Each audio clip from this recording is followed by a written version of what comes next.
Baik, kita akan ke pembahasan yang pertama. Apa itu garis? Sekarang coba perhatikan di sini ada dua buah garis A dan garis B. Perhatikan apa yang membedakan garis A dengan garis B. Garis B ada tanda panah di kedua ujungnya, kalau di garis A tidak ada. Nah, dalam matematika yang A disebut ruas garis PQ. Ditulis PQ, di atasnya ada tanda garis lurus, sedangkan yang B disebutnya garis PQ. Ditulis PQ, di atasnya ada tanda garis, tapi di ujungnya ada tanda panah. Kedua ujungnya ada tanda panah. Nah, sekarang kedudukan dua garis. Tentunya kalian masih ingat dong, kemarin baru menggambar apa yang dinamakan dengan kedudukan dua garis. Jadi ada yang namanya garis saling sejajar, garis saling berimpit, garis saling bersilangan, dan garis saling berpotongan. Kita bahas yang pertama dulu, dua garis sejajar. Nah, di sini ada gambar dua garis M dan N. M dan N sejajar, ditulis M garis miring dua kali N. Nah, jadi nanti kalau menuliskan garis sejajar itu simbolnya pakai garis miring dua kali. Nah, contoh dalam kehidupan sehari-hari garis yang sejajar itu yang seperti apa? Seperti yang terdapat pada rel kereta api, itu yang dinamakan dengan dua garis sejajar. Sekarang coba kira-kira garis M dan N akan berpotongan atau tidak ya? Kira-kira garis yang sejajar itu kira-kira akan berpotongan atau tidak? Ayo. Tentu tidak, karena dua garis atau lebih dikatakan sejajar apabila garis-garis tersebut terletak pada satu bidang datar dan tidak akan pernah bertemu atau berpotongan jika garis-garisnya diperpanjang sampai tak berhingga. Jadi misalkan nih, garis M sama N ini kita tarik diperpanjang. Nah, itu tidak akan pernah bertemu atau berpotongan walaupun panjang banget atau walaupun sampai tak berhingga. Itu yang dinamakan dengan garis sejajar. Sekarang dua garis berimpit. Apa sih dua garis berimpit? Perhatikan gambar berikut. Ini ada P, garis P yang warna hitam dan garis Q yang warna abu-abu.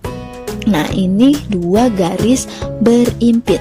Dua garis dikatakan berimpit apabila garis-garis tersebut terletak pada satu garis lurus sehingga hanya terlihat sebagai satu garis lurus saja, walaupun sebenarnya ada dua garis. Kemudian dua garis bersilangan. Nah, ini ada catatan, dua garis bersilangan itu hanya terdapat dalam bangun ruang atau tiga dimensi. Nah, dua garis dikatakan bersilangan apabila garis-garis tersebut tidak terletak pada satu bidang datar dan tidak akan berpotongan apabila diperpanjang. Contohnya ada pada gambar kubus berikut ini. Di sini seperti yang kalian lihat ada garis A, B, kemudian ada garis FG. Nah, ini merupakan garis yang bersilangan.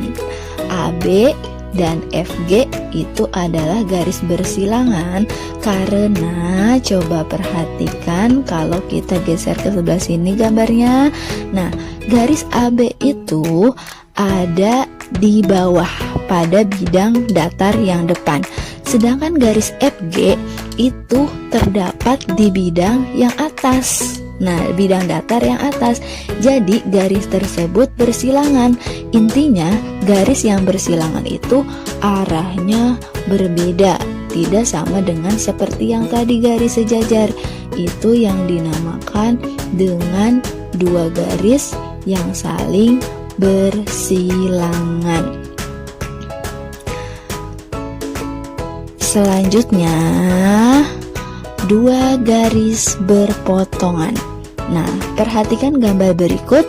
Ini ada dua garis, satu garis M, yang satunya lagi garis N, bertemu dan membentuk satu titik potong. Kita namakan di sini titik potongnya O.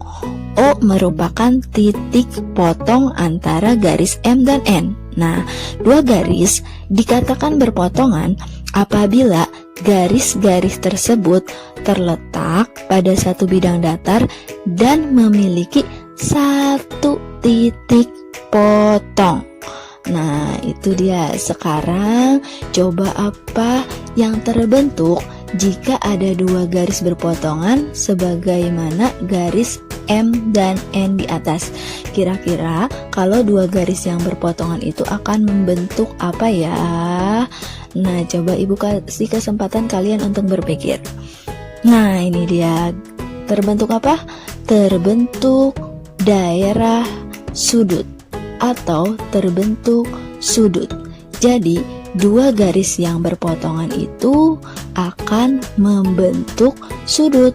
Oleh karena itu, garis dan sudut itu tidak akan pernah terpisahkan. Seperti Ibu dan kalian. Sekarang kita bahas sudut. Di sini ada garis A, O, B. Nah, ada garis A dan garis B bertemu membentuk titik potong, kemudian itu yang berwarna orange dinamakan dengan daerah sudut. Daerah yang dibatasi oleh kedua kaki sudut. Kaki sudutnya itu adalah garis OA dan garis OB. Sedangkan titik O sendiri itu dinamakan dengan titik sudut atau titik perpotongan kedua kaki sudut, yaitu titik O. Jadi diingat ya, ada daerah sudut, titik sudut, dan kaki sudut. Nah, jadi daerah sudut akan terbentuk jika ada kedua kaki sudut yang membentuk titik perpotongan. Kemudian sudut itu biasanya menggunakan satuan derajat. Tentunya kalian masih ingat kalau derajat itu simbolnya adalah 0 kecil yang di atas atau huruf O kecil yang di atas. Nah, itu satuan sudut. Sekarang apa sih yang dipakai untuk menghitung derajat sudut? Yang digunakan kira-kira apa untuk menghitung derajat sudut? Yes, benar, busur derajat.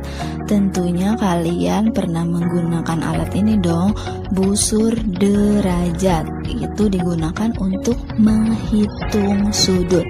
Sekarang coba kita gambarnya perbesar. Nah, di sini terlihat ada busur derajat. Kira-kira kalau misalkan busur derajat itu menggunakan, nah ini kan di sini kan ada dua, ada yang atas sama yang bawah, yang merah dan yang biru. Nah, kira-kira kalau menggunakan derajat itu yang di bawah atau yang di atas sih? Nah, ini tergantung. Sekarang lihat garis merah itu yang di bawah. Nah, jadi kita berpatokan pada angka 0. Lah, kan nolnya juga ada dua-dua, yang biru ada 0, yang merah pun ada angka 0. Kita pakai yang bawah apa yang atas ya kira-kira? Nah, di sini ternyata garisnya itu arahnya ke kanan, berarti 0 duluan yang di dalam. Jadi kita menggunakan daerah yang di dalam 0, 10, 20, 30, 40, 50, 60, 70, 80, 90, 100, 110, 120, 130 sampai berhenti di 140. Nah, jadi itu cara menggunakan busur derajat. Nah, sekarang notasi dan penamaan sudut. Kira-kira kasih nama sudut itu seperti apa ya? Di sini ada A, O, B. Nah, sudut tersebut dapat kita beri nama atau dapat kita beri nama panggilan sudut O, bisa karena titik potongnya itu ada di O, atau sudut AOB, atau juga bisa dinamakan dengan sudut BOA atau sudut alfa. Yang penting kalau misalkan AOB atau BOA itu O-nya selalu terletak di tengah. Nah, di sini ini dibacanya bukan A ya, tapi alfa. Jadi dalam matematika itu kalau ada simbol-simbol dari huruf Yunani seperti alfa, beta, dan theta. Nah, biasanya itu digunakan untuk memberi nama sudut. Nah, itu dia. Selanjutnya, jenis-jenis sudut. Tentu kalian sudah pernah belajar di SD. Apa saja jenis-jenis sudut? Ada sudut lancip yang besarnya kurang dari 90 derajat atau antara 0 derajat dan 90 derajat. Kemudian ada sudut siku-siku. Sudut siku-siku itu jelas pasti besarnya 90 derajat, atau sudut siku-siku itu membentuk seperti huruf L. Nah, itu yang dinamakan dengan sudut siku-siku. Kemudian ada sudut tumpul, besarnya 90 derajat dan antara 90 derajat dan 180 derajat. Lebih, pokoknya lebih dari 90 derajat pasti namanya sudut tumpul. Dan sudut refleks itu. Oke, next, selanjutnya kita masuk ke pembahasan hubungan antar sudut. Ada dua sudut saling berpenyiku, ada dua sudut yang saling berpelurus, dan ada juga dua sudut yang saling bertolak belakang. Nah, apa sih yang disebut dengan dua sudut saling berpenyiku? Kenapa namanya berpenyiku? Atau bisa dikatakan dengan juga berkomplement. Nah, karena berpenyiku itu karena sudutnya memang dari sudut siku-siku. Nah, coba perhatikan gambar ini. Apakah A, O, B membentuk sudut siku-siku? Iya, karena lihat tegak, lurus, atau seperti huruf L. Nah, tentunya kalian tahu kalau sudut siku-siku itu pasti besarnya adalah 90 derajat. Nah, 90 derajat. Kemudian di sini kita tarik garis C. Nah, di sini ada garis C. Jadi sudut siku-siku itu kita bagi dua lagi. Di sini ada daerah alfa sama beta. Nah, alfa dan beta ini jika dijumlahkan harus sama dengan 90 derajat. Nah, itu dikatakan dengan dua sudut yang saling berpenyiku. Jadi kalau misalkan mau dibagi berapapun, dibagi ada garis lagi deh nanti. Pokoknya jumlah sudutnya semuanya harus 90 derajat. Dua sudut dikatakan saling berpenyiku jika jumlah besar kedua sudutnya atau lebih itu sama dengan 90 derajat. Nah, untuk lebih jelasnya coba kita akan membahas contoh soal seperti berikut ini. Nah, di sini kita ada gambar sudut yang berpenyiku. Ada daerah alfa sama daerah beta. Lihat.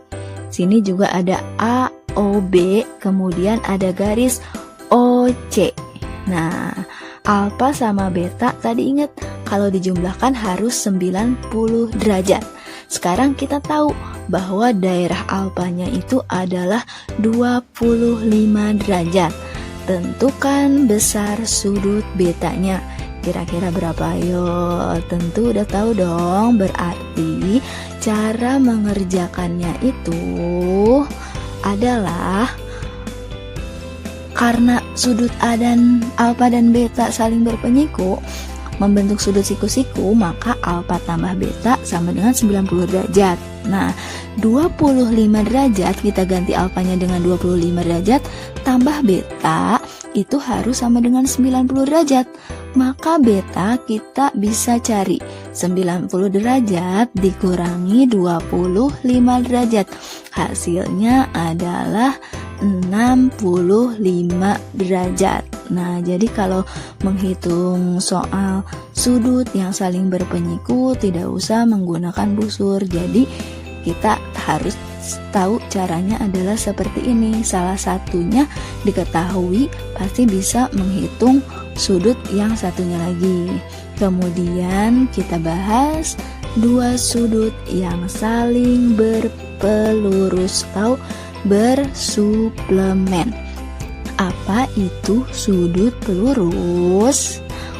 Sudut pelurus itu besarnya 180 derajat. Perhatikan di sini ada AOB. Nah, jadi kalau sudut lurus seperti ini, pasti besarnya itu adalah 180 derajat. Itu sudah pasti. Jadi kalian ingat-ingat ya, kalau dua sudut yang saling berpelurus itu sama dengan 180 derajat. Jadi kalau OA ditambah OB, hasilnya kalau dijumlahkan itu harus 180 derajat. Nah, ini dia. Jadi dua sudut dikatakan saling berpelurus atau bersuplemen jika kedua sudut itu berjumlah 180 derajat. Untuk lebih jelasnya, kita juga akan bahas soal berikut ini contohnya. Nah, di sini ada garis AOB. AO sama OB itu kan garis lurus. Pasti besarnya 180 derajat dong. Kemudian kita tarik garis C seperti ini. Nah, bisa aja nanti bikin lagi garis DE. Nah, di sini ada garis C aja. Kemudian ada dua daerah alfa sama beta. Nah, perhatikan di situ. Yang alfa itu dicari. Kalau yang beta itu sudah diketahui bahwa sudutnya 140 derajat. Maka besar sudut alfa adalah, karena alfa dan beta saling berpelurus, artinya alfa tambah beta sama dengan 180 derajat. Jadi alfa tambah betanya kita ganti dengan 140 derajat sama dengan 180 derajat. Jadi alfa itu adalah 180 derajat dikurangi 140 derajat. Maka kita akan tahu bahwa alfa tersebut besarnya adalah 40 derajat.